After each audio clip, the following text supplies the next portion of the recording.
Olá, bem-vindos a mais uma live do CVM Educacional, o canal da CVM nas mídias sociais para educação financeira de investidores.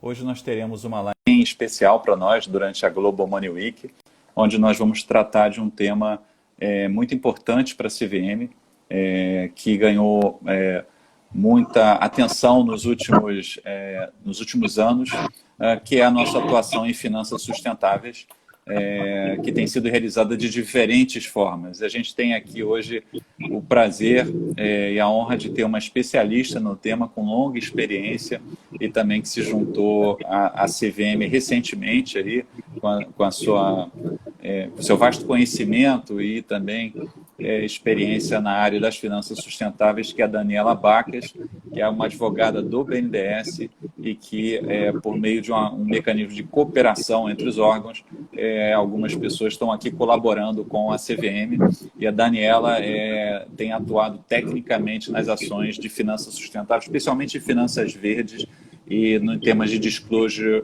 e também gestão de riscos ambientais e sociais. Então, a gente tem aqui uma especialista e para falar não só sobre o tema, mas pela oportunidade que é o lançamento de um novo caderno, o caderno da série CVM Sustentável, que tem um foco específico em finanças sustentáveis. A Daniela é a autora, o material já está disponível no site da CVM, no portal do investidor, nas nossas mídias sociais, e tem aí informações gratuitas, sem viés, como são as ações de educação da CVM aí para todos. Bem-vinda, Daniela, aí. É a sua primeira vez aqui na nossa live. Eu queria te dar as boas-vindas aí, falar da nossa satisfação de te encontrar aqui nesse ambiente também. Obrigada, Vasco. Vocês me ouvem bem? Estamos ouvindo muito bem. Então tá bom. Então, boa tarde, né, a todos. Obrigada aí pela introdução, obrigada pela presença de todos. E assim, espero que estejam todos bem, né? É um momento difícil, mas acho que assim, no geral, nesse momento aqui, eu tô bastante feliz de poder tratar de um tema do qual eu acompanho há mais de 10 anos, né? Que são as finanças sustentáveis, mais especificamente a gente vai falar mais de meio ambiente, então finanças verdes. E com muito prazer aqui estar nesse canal educacional, né, da CVM. Essa parte de educação é muito importante para a gente ter realmente um espaço de mudanças mesmo, da gente poder ter consciência e poder ter cada vez mais investimentos com responsabilidade, né? Essa parte educacional é muito importante. Muito feliz também de estar na Global Money Week, né, que é uma semana dedicada aí, à parte de educação financeira muito voltada para o jovem. E acho que assim, é um assunto do jovem, né? É um tema geracional, então acho que a gente, não só do jovem, obviamente, mas acho que tem uma preocupação geracional muito grande com a questão ambiental e acho que como juntar essas duas pontas, né, financeira com o meio ambiente, acho que é muito importante a gente estar conversando sobre isso, fazendo esse bate-papo. E agradecendo novamente e também falar do caderno, né, um pouquinho, que é uma iniciativa aí, da Superintendência, da CVM, mas Superintendência de Orientação ao Investidor, onde a gente está trabalhando, que já tem 2 volumes, né, um primeiro mais geral, sobre os impactos de ASG, né, dos investimentos, e esse a gente tem um foco um pouquinho maior no A, da letrinha A, do acrônimo ASG, né? Então, o A é ambiental, social e governança. Então, hoje acho que a gente pode bater um papinho sobre o A e Isso. fico muito feliz. Eu só vou, acho que a gente, antes de começar aqui a discussão, a gente colocar aqui que as pessoas que quiserem, a gente já recebeu algumas perguntas, quem quiser fazer perguntas pode fazer, como é só colocar aqui embaixo a sua questão, elas aparecem para a gente vai tentar responder todas aqui, sabendo de antemão que as nossas opiniões são opiniões pessoais. Embora a gente trabalhe na CVM, enfim, a nossa opinião não necessariamente representa a opinião do colegiado da CVM ou da CVM ou de qualquer superintendência, mas nós estamos aqui para dar o melhor da nossa opinião nesse contexto aqui educacional. Então, Daniela, fala um pouquinho acho que antes da gente falar do caderno, um pouquinho das iniciativas que você tem participado na CVM, um pouco desse caderno, mas também um pouquinho das iniciativas aí de finanças sustentáveis que você integra aí na CVM. Claro, Vasco, prazer. A gente temos muitas iniciativas, ou seja, temos muitos assuntos, né, para tratar. Primeiro, sim, a CVM tem acompanhado esse assunto já de um tempo e tem um aspecto que eu diria mais regulatório, né? Um aspecto um pouco mais educacional e atuação junto a colaborações e parcerias, que aí entra um pouquinho no laboratório de inovação financeira, e também uma atuação bastante forte no âmbito internacional. Então, posso falar um pouquinho dessas três vertentes, né? A gente tem trabalhado aí tentando fazer um sumário disso tudo, né? Na parte regulatória, né, a CVM já tem um aspecto importante, né, do foco não só ambiental, mas social e governança também é transparência, né? O mercado de capitais, ele depende muito para sua eficiência e para proteção ao investidor que tenha transparência nas informações que vão ao mercado, né? Então, por isso, nas companhias listadas, companhias emissoras de títulos em valores imobiliários, elas têm que reportar informações não só financeiras, mas também não financeiras, né? Então, a parte ambiental para o mercado, elas reportam através de vários níveis, mas no aspecto regulatório, para o ponto de vista da CVM, tem um formulário específico que chama formulário de referência, que congrega todas essas informações, não só financeiras, mas também não financeiras, onde entram também informações ASG e aspectos ambientais, né? Então, esse formulário contém lá informações sobre fatores de riscos nesses aspectos, por exemplo, ambientais, né? E ela está passando também informação sobre a política socioambiental das empresas, né? Se ela tem, como que ela entende esse aspecto, como que ela trata internamente da sua estratégia, né? E esse formulário, ele passou agora por uma consulta pública para reformulação, né? Então, a CVM fechou no comecinho desse mês aí uma consulta pública para aprimorar, dentre outros aspectos, tem um monte de vertente financeira, de diminuição de custos de observância, mas do ponto de vista de informações não financeiras, foi muito importante tentar aprimorar as informações, né, ambientais, sociais e de governança, com relação ao reporte das companhias emissoras, então, no formulário de referência. Então, pela primeira vez até na proposta, que foi a consulta pública, entraram os aspectos climáticos, né? Então, como um possível fator de risco. Então, as empresas devem reportar, caso entendam que existe esse fator, como que elas estão encarando a questão das mudanças climáticas dentro do seu negócio, se isso pode afetar ou não o negócio, e informam lá nesse formulário. Também fatores de risco ambientais em geral, né, e aprimoramentos outros também que entram na parte social, de informações sobre gênero e diversidade, que também foram propostas aí na consulta pública, né. Alguns instrumentos financeiros também, a CVM, né, é possível, né, permitir vários dos instrumentos de mercado com o qual a CVM regula, são factíveis de serem acessados com viés de finanças sustentáveis, né? Então, o próprio crowdfunding de investimento, é possível ter um viés de aporte em projetos, empresas que tenham um foco de responsabilidade socioambiental, às vezes micro, pequena empresa. Então, assim, há uma possibilidade dos próprios fundos e as ofertas em geral, acho que posso falar um pouquinho depois, elas podem ganhar um status de ambientalmente responsável e até muitas vezes rotulada como tal, né? E é uma gama enorme de títulos verdes. Essa é uma parte um pouco mais regulatória. Aí a gente tem essa colaboração, a CVM é uma das gestoras do Laboratório de Inovação Financeira, fundadora, junto com o BID e a Associação Brasileira de Desenvolvimento, né, que congrega os bancos de desenvolvimento do país e agências de fomento, a BDE. E depois de um ano entrou também a cooperação alemã, né, a GIZ, nessa gestão desse laboratório. O que é esse laboratório?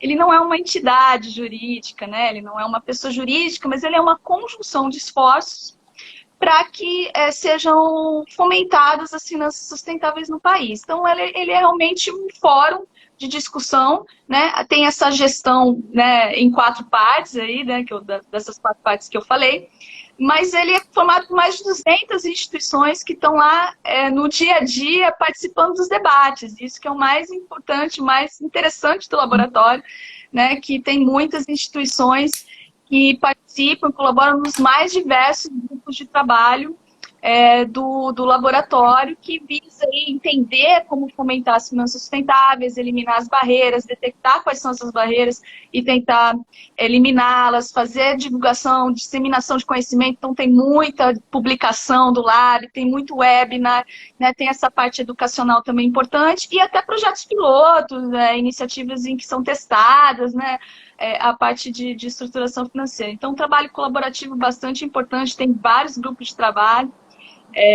A gente pode falar dias aqui do laboratório, né, Vaz? Mas só para terminar a tríade aí, né, a parte do laboratório, que é essa colaboração, a parte de regulação, e aí tem uma parte internacional muito importante, porque são assuntos que, de fato, tem um viés de muita atualização diária, né, do que está acontecendo no âmbito das finanças sustentáveis. Então, tem que estar sempre antenado do que está acontecendo, porque cada dia surge uma novidade e tem um aprimoramento, então é constante atualização. E no aspecto internacional, a CVM faz parte de um grupo de CVMs do mundo, né, que chama IOSCO, né, como se fosse uma associação das CVMs do mundo. E tem um trabalho muito importante lá que começou com um grupo de trabalho, um network sobre sustentabilidade, que culminou num relatório bastante interessante que foi lançado no ano passado, abril do ano passado, sobre a importância dos reguladores do mercado de capitais na sustentabilidade. Então, foi um relatório muito crucial assim, para continuar os andamentos e as atualizações dos reguladores de mercado nessa temática. E aí, com o lançamento desse relatório, foi criada uma força-tarefa para que a IOSCO continue trabalhando cada vez mais nesses temas, né? Então, hoje a gente faz parte dessa task force, a gente acompanha um grupo de trabalho que é específico até mais voltado para a proteção ao investidor, né, que é uma das atribuições da superintendência em que a gente trabalha, e esse foco até para evitar, né, tem muito estudo ali para evitar o chamado greenwashing, né, que é a tal da maquiagem ou marketing verde, né, dos produtos e dos instrumentos que não são, às vezes, verdes, mas fazem essa cara, né, se apresentam com essa cara, mas não são.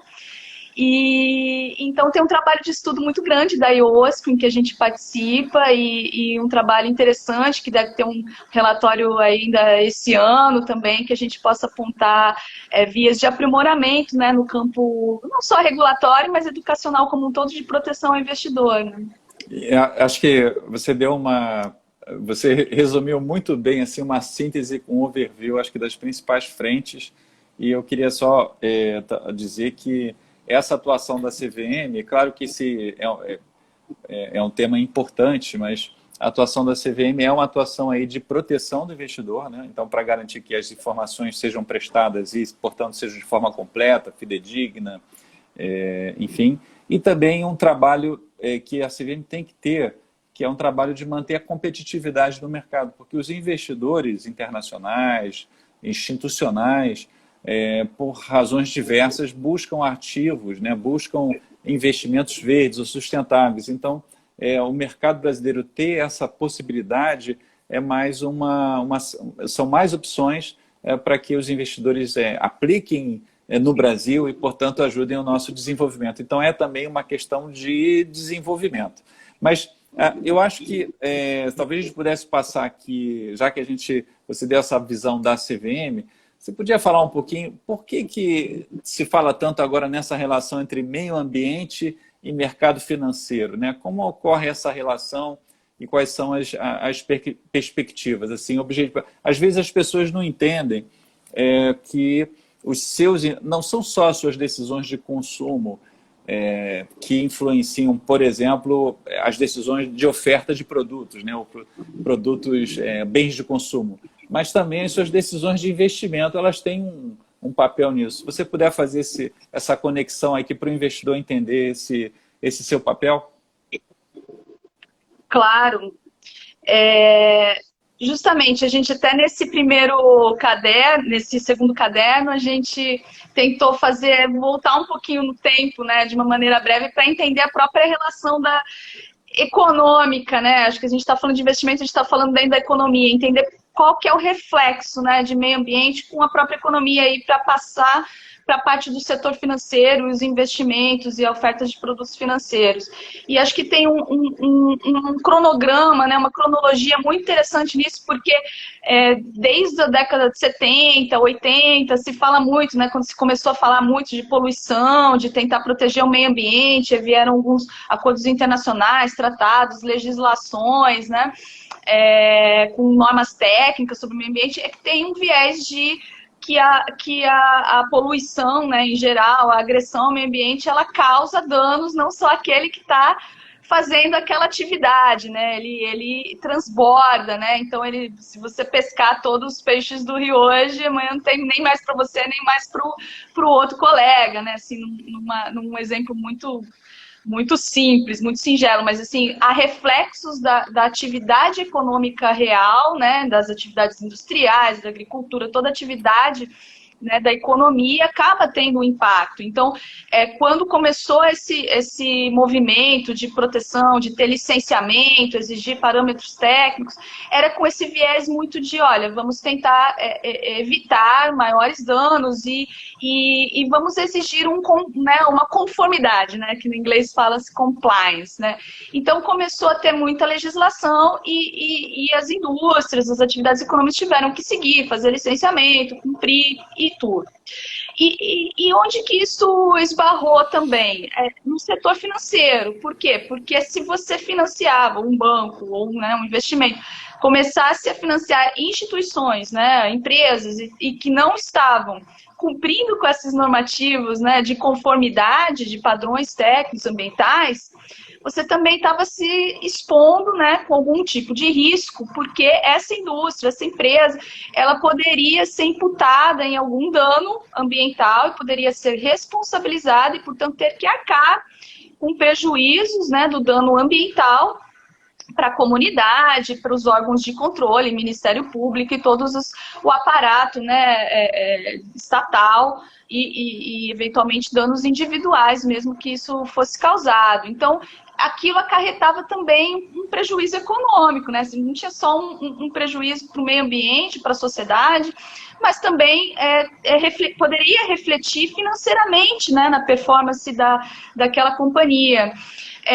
Então, as instituições financeiras, o mercado, olha, realmente, para eu financiar, eu preciso, né, verificar aqui a conformidade, né, o mínimo para saber se ela está fazendo de acordo para não ser punida, para não ser responsabilizada, e eu também não ter prejuízo com o meu investimento, ela poder retornar o pagamento do meu empréstimo, né? Então tem toda uma cadeia econômica que acabou sendo seguida, o setor financeiro começou a se preocupar muito com isso. E isso ocorreu muito, né, com os bancos, diria assim, mas no início, porque as normas imputavam essas responsabilidades maiores aos bancos, né, no sentido de exigir licenciamento, exigir conformidade, e os bancos multilaterais de crédito começaram a olhar diversos padrões, desde biodiversidade, saúde e segurança do trabalhador, vários parâmetros de gestão de riscos mesmo, de como a companhia lida com a gestão de risco ambiental nos seus processos. Então, assim, começou a surgir muito vieses de olhar dessa perspectiva de risco, né? Então, eu preciso olhar como instituição financeira para o risco.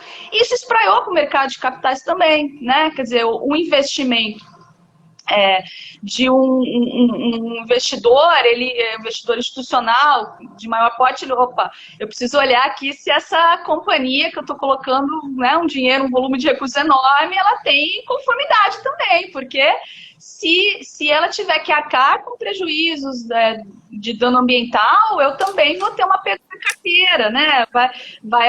Pode acabar refletindo em diminuição de lucro, enfim. Então começou a ter esse olhar muito de conformidade, vamos olhar para o risco envolvido na cadeia de gestão ambiental.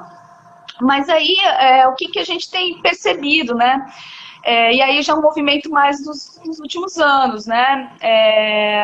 Diria, não é só mais uma perspectiva de risco, né? Acho que a gente está transitando assim, tudo bem, eu olho se ela está conforme, se ela cumpriu, fez o checklist direitinho, está acompanhando isso direitinho, mas é só esse mesmo, né, o meu papel? Ou eu posso, eventualmente, financiar melhorias ambientais, sociais, enfim, será que eu tenho uma possibilidade de contribuir com os meus investimentos podem contribuir para projetos de melhoria socioambiental, ambientais, né? Então começou a ter esse movimento até dentro dos investidores institucionais, com seus códigos, né, de stewardship, seus guias, né, de melhores práticas, né, na autorregulação em geral e na regulação, como se vê também muito movimento.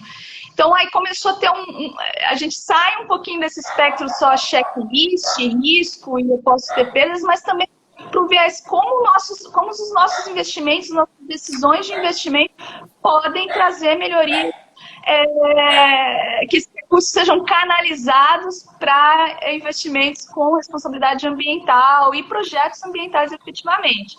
Então, tem essas duas perspectivas, né, desse relacionamento do risco e das oportunidades, né, das tendências. E acho que como você comentou, Vasco, assim, é um círculo, eu diria assim, virtuoso, né? Porque quanto mais o investidor ele também tem consciência dessa visão, da atuação dos seus investimentos, onde está indo, como que está sendo os critérios ambientais escolhidos e seus critérios ASG, né? Seja do gestor de um fundo, seja dele mesmo, investindo nas companhias. Acho que assim, essas perguntas acabam gerando também um desenvolvimento, como você falou, do mercado, né? Porque o mercado também vai se movendo para ter produtos, para ter a alocação de recursos com transparência e eficiência para esses propósitos.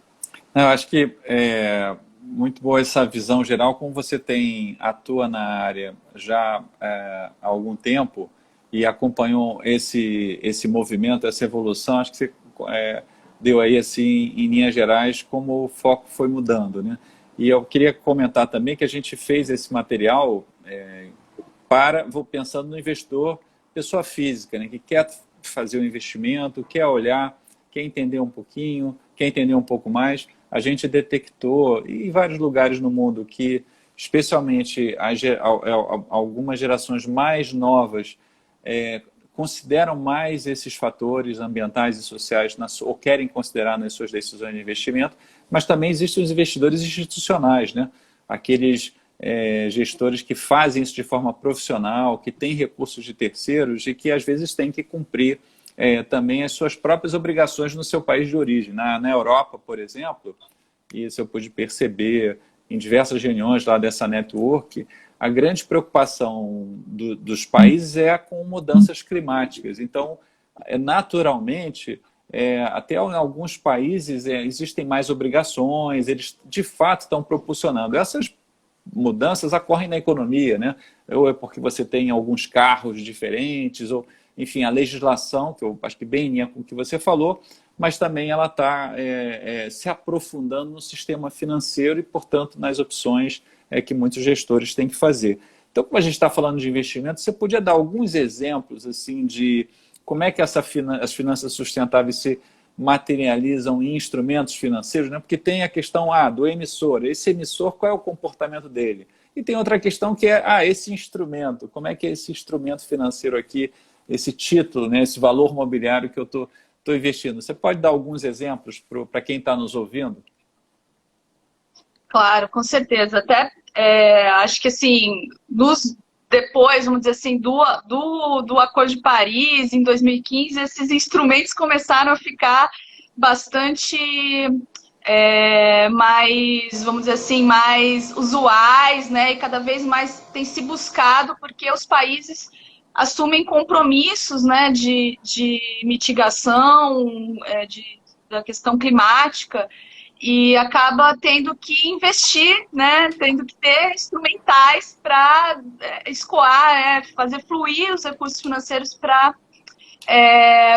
atingir esses objetivos. E aí a gente tem não só os objetivos climáticos, mas os próprios objetivos de desenvolvimento sustentável, né? São os ODS, que é aquela agenda que até 2030, né, se pretende e tem que se alocar bilhões de dólares para que o mundo, né, consiga eliminar a pobreza, eliminar questões ainda muito básicas que a gente, infelizmente, ainda está aquém, né, como, né, sociedade ainda bastante aquém. Então, assim, tem tantos objetivos de desenvolvimento sustentável quanto as metas do Acordo de Paris demandam, né, investimentos de alto valor para que esses objetivos sejam atendidos, né?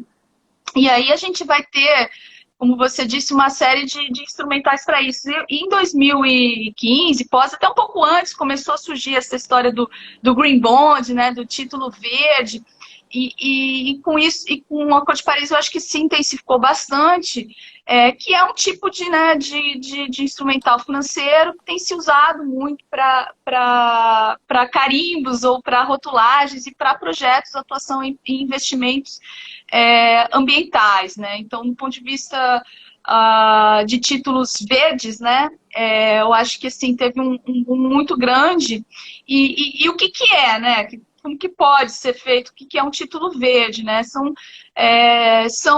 títulos de renda fixa que são ofertados no mercado, e aí via instrumentos, por exemplo, no mercado de capitais, através de mecanismos que a própria CVM tem em regulamentação, como ofertas públicas, né? E aí que você pode ter, por exemplo, um título mobiliário, uma debenture, emitida por uma empresa, uma companhia aberta, listada, e que esse título, que poderia ser um título de captação de recursos dessa empresa, né, captação do recurso do mercado, para seus investimentos triviais, normais, ela pode dar um objetivo ambiental para esse título. E como que ele fica um título verde, né? Como que no mercado, hoje, as diretrizes acabam colocando ele como um título verde. Ela precisa seguir algumas diretrizes e parâmetros internacionais, como entender onde vai ser alocada a captação desse recurso, né? Esse investimento que você foi lá e aportou nessa debênture rotulada de verde, ela precisa ser direcionada efetivamente para um uso ambientalmente sustentável, né? E aí a gente tem inúmeras possibilidades, né? Seja de infraestrutura verde, né? Como energias renováveis, que acho que é um grande parâmetro que o próprio país teve muitas emissões de títulos verdes para energia renovável, mas pode ser também o setor de saneamento, pode ser desde que haja, né, uma agricultura sustentável, desde que haja uma comprovação da alocação desse uso, uma segregação desse recurso dentro da estratégia da empresa, que ele vai ser alocado dessa maneira, e que ele seja feito um reporte, normalmente através de uma segunda opinião independente ou uma certificação de que esse recurso está sendo usado para esse propósito, dentro dessas diretrizes internacionais, de mercado internacional, ele acaba podendo ser rotulado como verde, é o que a gente chama de título verde.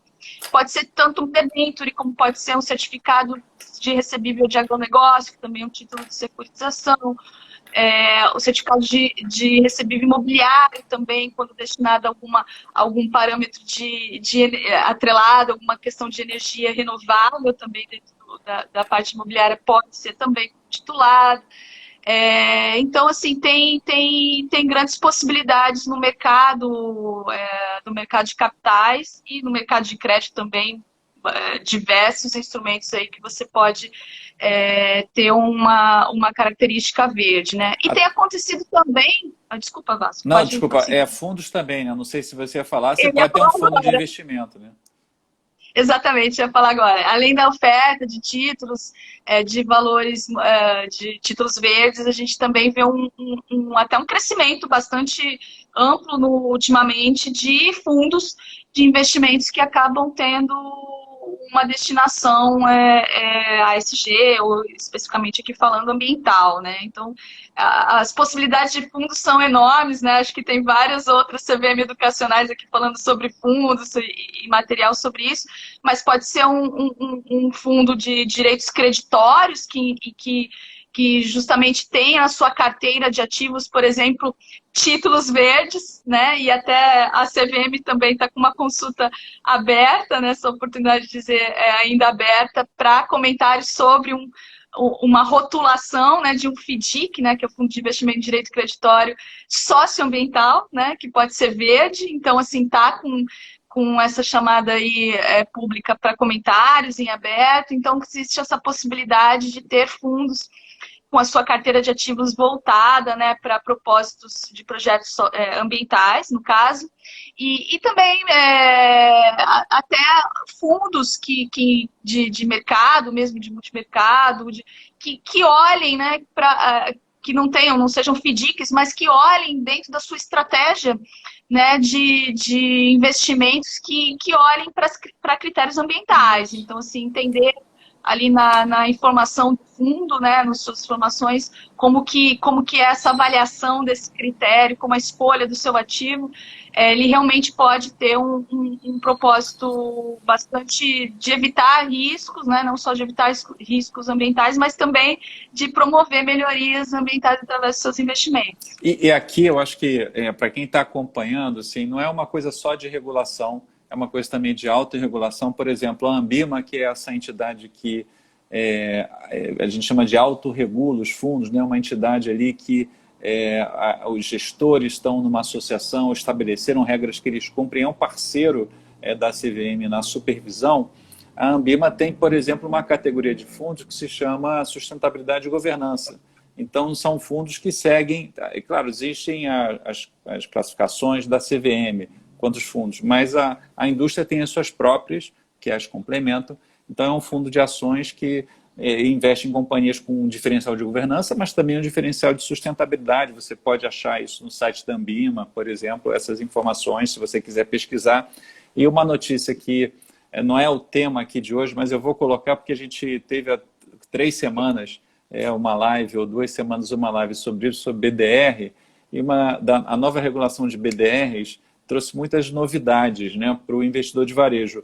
E uma grande explosão no bom sentido, de BDRs, de ETFs americanos negociados nos Estados Unidos, também tem Europa.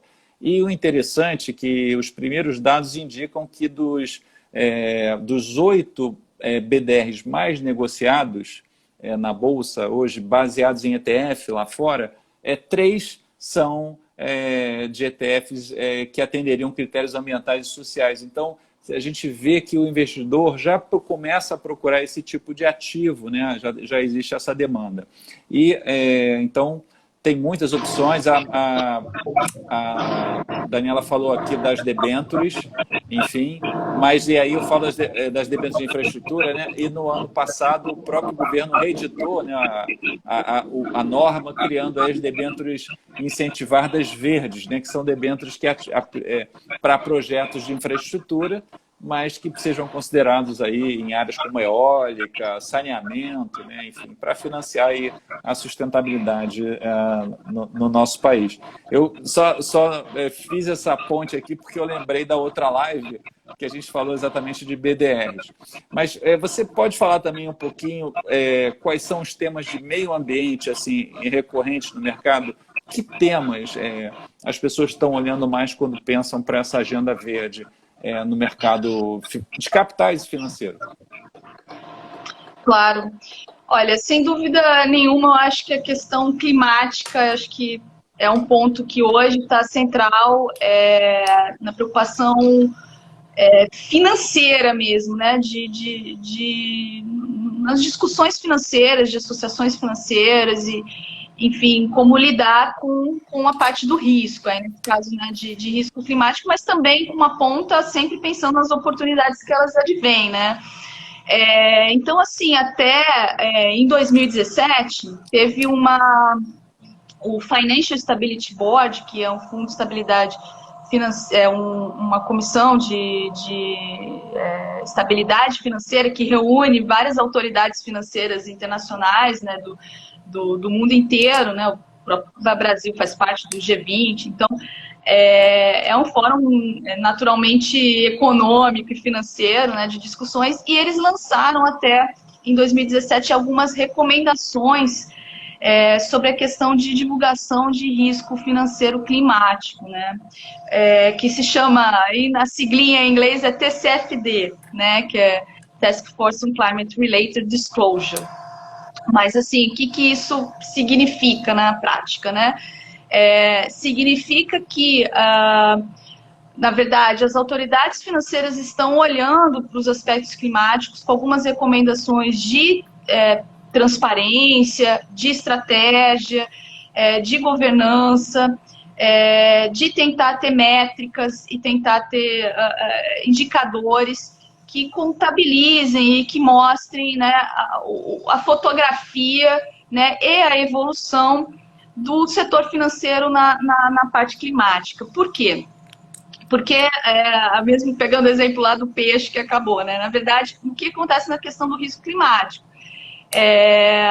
Você tem um potencial risco de exposição física, né? Quer dizer, imaginando que haja um aumento ali da elevação do nível no mar em algumas projeções científicas que estão sendo reportadas.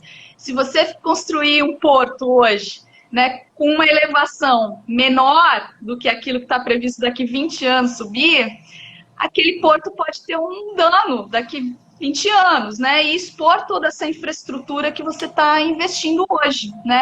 Então, ela não vai estar adequada, né, em termos de que a gente chama de resiliência climática, né?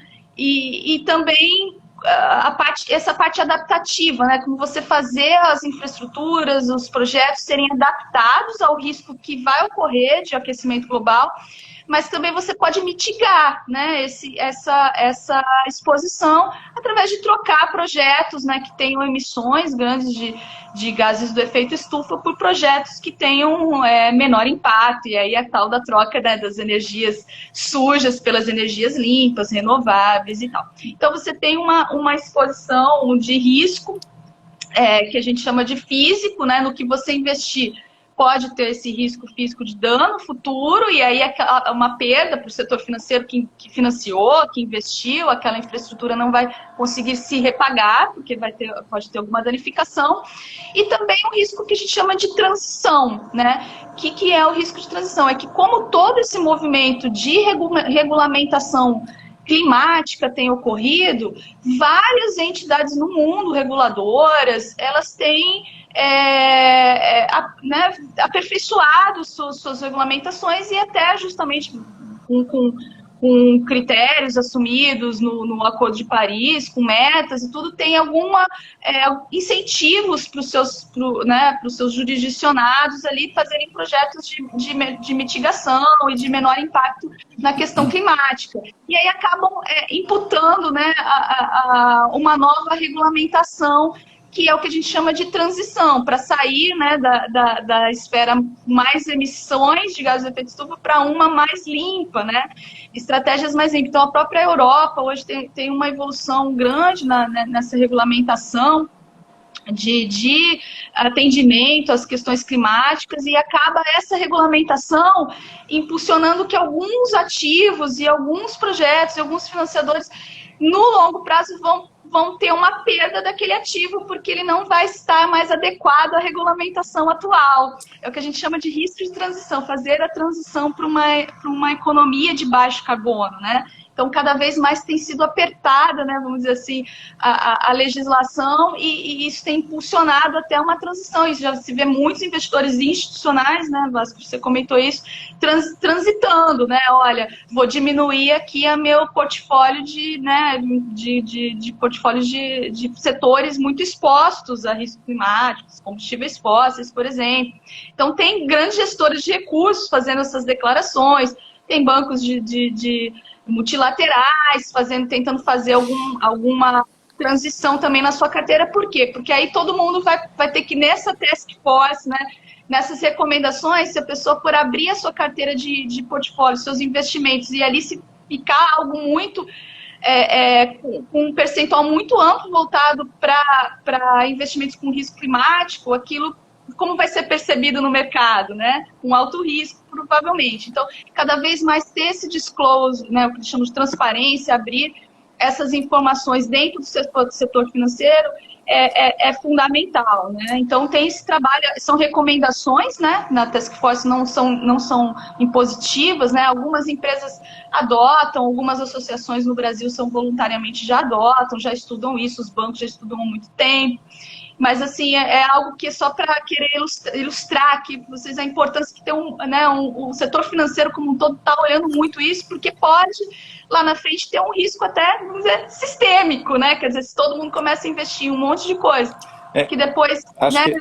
Eu acho que, desculpa, mas eu acho que você pontuou muito bem, assim, entre as áreas, essa é uma área especialmente, esse é um tema, né, especialmente importante, especialmente para alguns países, né? E nós, lá ou aqui, os mercados se organizam de acordo com as políticas nacionais e para nós, na CVM, o importante é garantir essa proteção do investidor e que existam instrumentos que garantam a competitividade. Eu só estou fazendo um comentário aqui na linha de colocar uma experiência prática, porque quando eu participei de algumas reuniões, das reuniões do Steering Group, dessa network, dessa rede de finanças sustentáveis da IUSP, que foi lançada, e era muito interessante que estávamos a gente, o Brasil e a China, e do outro lado, liderados pela Suécia, Japão, Estados Unidos, enfim, Reino Unido e vários outros países. E era interessante como, para eles, o tema das finanças sustentáveis era tão importante do ponto de vista dessa preocupação climática, porque a sociedade lá entende, as pessoas, e a sociedade, portanto, o Estado, enfim, enquanto nós, né, o Brasil e a China, estávamos olhando para as oportunidades de investimento. Então, quando você falou de infraestrutura, uma infraestrutura resiliente, a gente tem um problema no Brasil que é uma necessidade de infraestrutura. Quem já tem infraestrutura precisa reconstruir. A gente precisa construir ainda, né? Tem 30 milhões de brasileiros que não têm acesso à água. É disso que a gente está falando. Tem 100 milhões de brasileiros que não têm saneamento. Então, essa agenda, ela também pode trazer muito investimento para o país. O país precisa de 1,3 trilhão de dólares, né, de investimento até 2030 em infraestrutura. E isso não vai sair dos cofres do governo. Precisa de uma participação da sociedade e talvez dentro da nossa modelo econômico, que é um modelo de mercado, dá oportunidade também ao capital para lucrar, para ter um retorno, uma possibilidade e, ao mesmo tempo, atingir ali uma finalidade que vai permitir que nós todos liguemos a nossa torneira, né? Não só aqui onde eu moro, e saia uma água limpa, enfim, tal, mas o Brasil inteiro tem esse direito esse direito quase que básico humano, né, que a gente ainda carece. Mas eu vou fazer um comentário aqui que, até uma função da minha experiência, eu fui antes oficial da Marinha, fiz escola naval, era da Marinha de Guerra, e, enfim, depois fiz um concurso para a CVM, por concurso. E uma coisa que eu acompanho ainda são os temas navais. E assino revistas de estratégia naval internacionais. A Marinha Americana, como você está falando de clima, né? A Marinha Americana está olhando para o futuro, daqui a 30, 20 anos, e revendo as suas bases, onde elas estão, para eventual potencial de mudanças climáticas, né? Atingir uma base de caças da Marinha, né? da aviação embarcada, ou as bases terem problema com alguma mudança no nível. Então, assim, a Marinha Americana está olhando isso dentro de uma perspectiva, claro, não é para ganhar dinheiro, é uma perspectiva de estratégia, de país. Então, esses temas têm algumas incertezas, né? Evidentemente, nada é assim. Existem muitos consensos. E aqui dentro do nosso foco é que se você está interessado em olhar para isso quando você está investindo, esses temas estão aí e a CVM está trabalhando para aumentar o leque de opções aí para os investidores e protegê-los, né? Porque também, como você colocou muito bem, Daniela, aquela propaganda verde, né? O marketing verde, naquela linha da propaganda do marketing falso, né? que não é verdade. O perfil Fundamente Suas Finanças aqui está elogiando a live. Eu acho que você deu uma visão muito clara aí de alguns temas, e eu acho que esses temas também, outros que eu citei aqui, eu acho que tem muito a ver com o que você comentou. Você pode, assim, a gente está chegando aqui daqui a pouquinho no final da live, e tem uma pergunta aqui sobre relato integrado, se ele pode considerar os fatores. Eu queria ver se respondia mais algumas, mas tem uma pergunta que já tinha chegado, que foi do Lab. Você pode citar, assim, muita coisa lá, como você falou, mas assim, alguns temas que estão sendo tratados lá no GT de Finanças Verdes, só para dar concretamente para o pessoal que está acompanhando saber, e olhar o site, né? Entra lá no site, está tudo lá, né? E também acho que no GT de transparência, se você puder falar rapidinho dos temas, que a gente está com pouco tempo. Sem dúvida, é claro. No grupo de trabalho de Finanças Verdes, a gente tem hoje 4 subgrupos, né? Temos, assim, 4 grupos grandes de trabalho no Lab, sendo um deles o de Finanças Verdes. E dentro destes 4 subgrupos. E eles são 3 são temáticos, então aí a gente tem tratamento de energia sustentável com maior foco em eficiência energética e geração solar distribuída.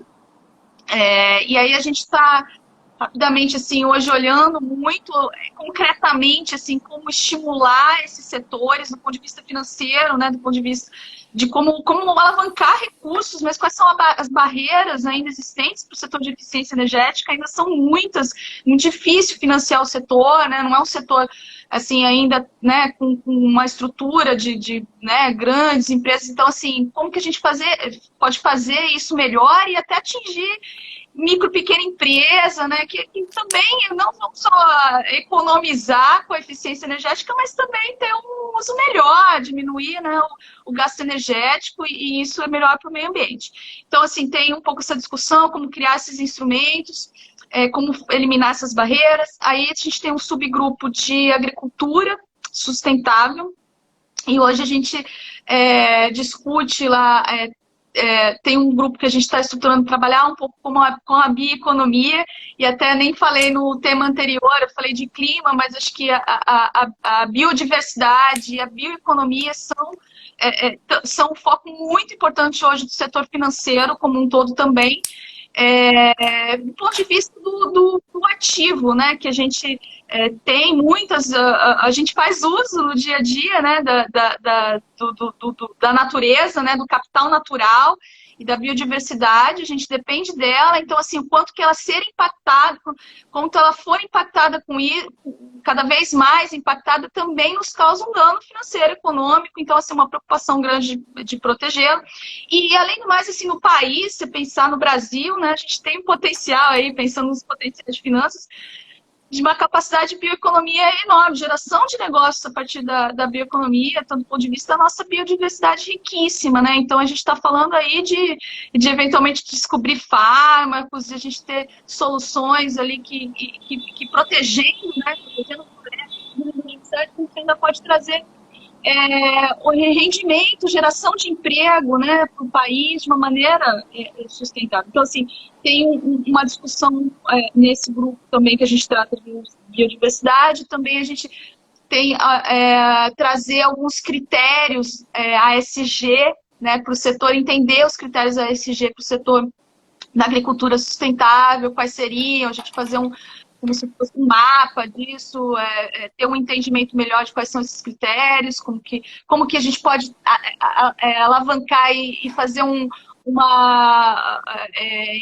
ter uma visão do investidor, qual que é a visão do investidor, o que ele está olhando na agricultura sustentável, quais são os critérios que a gente possa atrair, juntar nessas pontas da agricultura sustentável, com os critérios responsáveis, com o investidor que tem procurado cada vez mais isso. Então, acho que é um ponto importante desse subgrupo.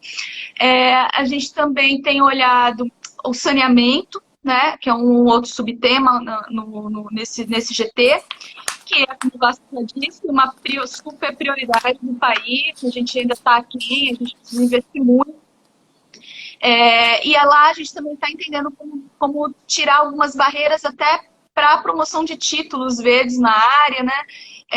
Porque ainda há algumas barreiras para o setor. Então, entender os usos, as debêntures de infraestrutura, como elas podem ser utilizadas e como elas podem ganhar um aspecto verde. No caso até do saneamento, muito comum que ela possa ter um viés social, né? Na verdade tem, porque você tem o saneamento, você protege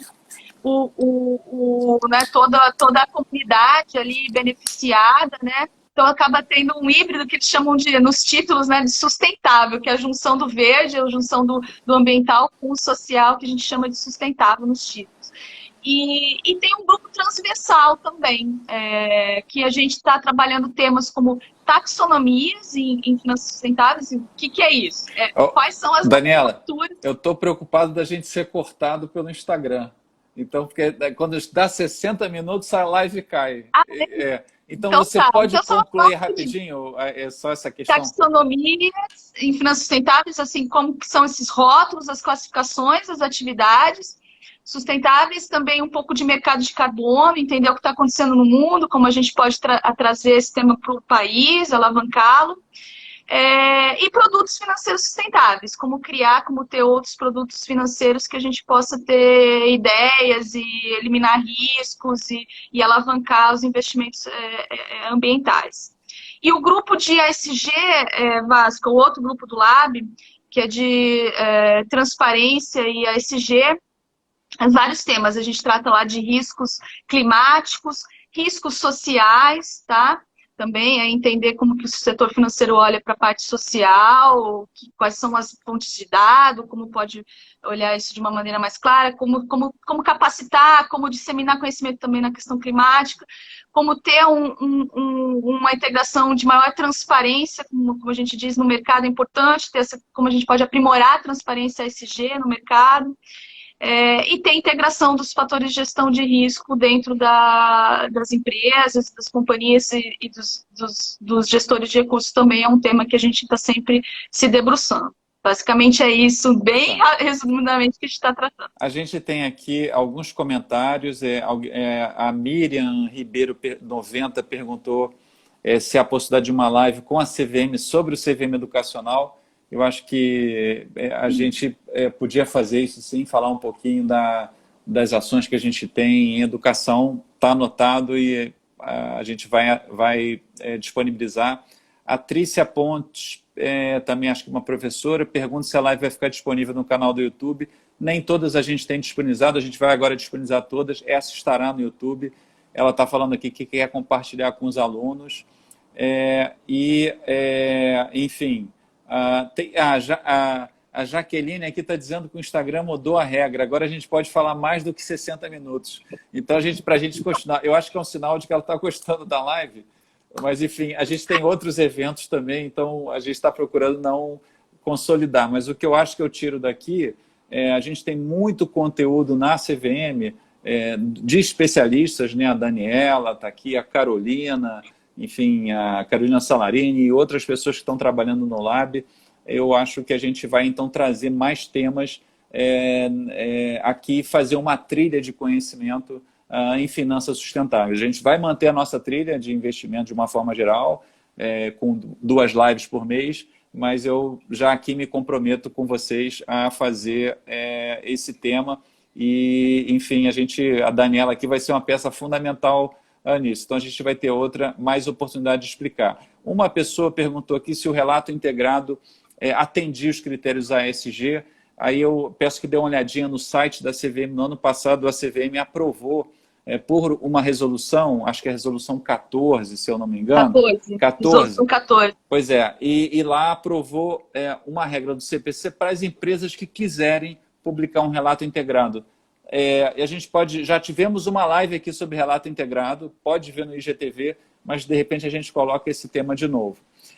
E eu acho que com isso a gente encerra aqui, e eu passo para você com as suas últimas considerações. Enfim, se você tiver algum recado para os nossos participantes dessa live, o que você gostaria de falar muito sucintamente? Então, obrigada, Vasco. Queria agradecer, então, aqui esse espaço. É um tema que eu sou muito apaixonada, então, assim, com prazer a gente pode estruturar outras conversas.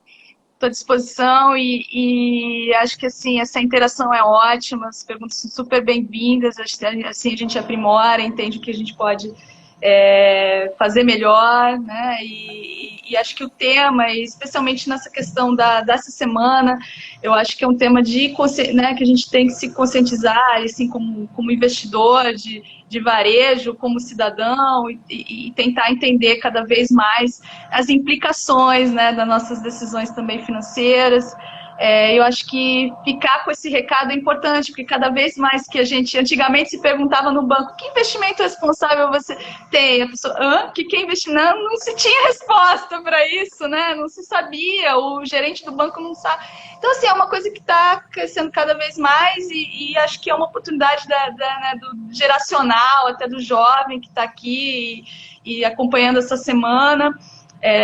De CVM educacional, a gente ter essa oportunidade de sempre tentar perseguir aí essa responsabilidade ambiental da melhor maneira através do setor financeiro também, dos nossos investimentos. Eu acho que é isso, Vasco. Muito bom. Daniela, muito obrigado pela verdadeira aula, por compartilhar aí de forma condensada uma fração do seu conhecimento, mas acho que foi um bom pontapé inicial aqui para uma série nessa live. Me perguntaram aqui qual o site do Lab, é www.lab, inovaçãofinanceira.com. labinovaçãofinanceira.com, ou joga no Google que você chega lá. Lá tem tudo, todas as publicações e os materiais das reuniões. É uma boa fonte de pesquisa para quem quiser aprender, estudar, e como também os professores. Então, mais uma vez, hoje é o último dia da Global Bond Week, ainda tem muita coisa para acontecer. Eu peço a vocês que acompanhem os nossos eventos e, se quiserem, podem assistir depois essa live aqui no YouTube. Muito obrigado, Daniela, e obrigado a todos. Obrigada, gente. Boa tarde. Tchau. Tchau, tchau.